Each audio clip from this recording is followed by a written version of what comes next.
5 seconds. Start. I take your leave, sir, and the indulgence of the House to refer to certain incidents which took place in this House as well as the other House in the course of the last week, and which somewhat disturbed the normal serenity of the work of Parliament. Unfortunately, I was not here then, but since my return, I have endeavoured to acquaint myself fully with what happened in both the Houses of Parliament. Under our Constitution, Parliament consists of our two houses, each functioning in the allocated sphere laid down in that Constitution. We derive authority from that Constitution. Sometimes we refer back to the practice and conventions prevailing in the Houses of Parliament of the United Kingdom, and even after erroneously to an upper house and a lower house. I do not think that is correct, nor is it helpful always to refer back to the procedure of the British Parliament, which has grown up in the course of several hundred years, and as a result of conflicts originally with the authority of the King, and later between the Commons and the Lords. We have no such history behind us, though in making our Constitution we have profited by the experience of others. Our guide must therefore be our own Constitution, which has clearly specified the functions of the House of the People and the Council of States. To call either of these House an upper house or a lower house is not correct. Each house has full authority to regulate its own procedure within the limits of the Constitution. Neither house by itself constitutes Parliament. It is the two houses together that make the Parliament. It is the two houses together that make the Parliament of India. The successful working of our Constitution, as of any democratic structure, demands the closest cooperation between the two houses. They are in fact parts of the same structure, and any lack of that spirit of cooperation and accommodation would lead to difficulties and come in the way of the proper functioning of our Constitution. It is therefore particularly to be regretted that any sense of conflict should arise between the two houses. For those who are interested in the success of the great experiment in nation building that we have embarked upon, it is a paramount duty to bring about this close cooperation with each other. There can be no constitutional differences between the two houses, as the final authority is the Constitution.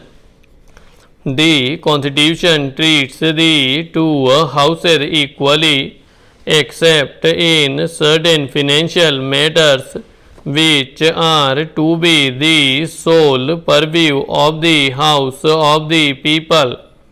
In regard to what these are, the Speaker is the final authority.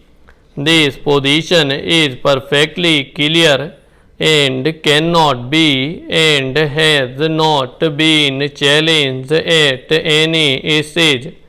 Unfortunately, some words were used by my colleague, the law minister, while speaking in the Council of States on April 29, which led to a misunderstanding. That misunderstanding could have been easily removed by a direct reference to him. This was not done and the matter was raised in the House. Further misunderstandings then arose as between the two houses and questions of privilege were raised, and it was stated that the dignity of this house had been affected.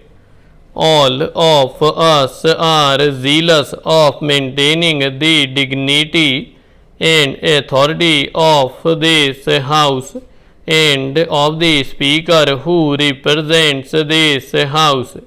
Indeed, all of us are anxious to maintain the dignity and authority of both houses which constitute Parliament.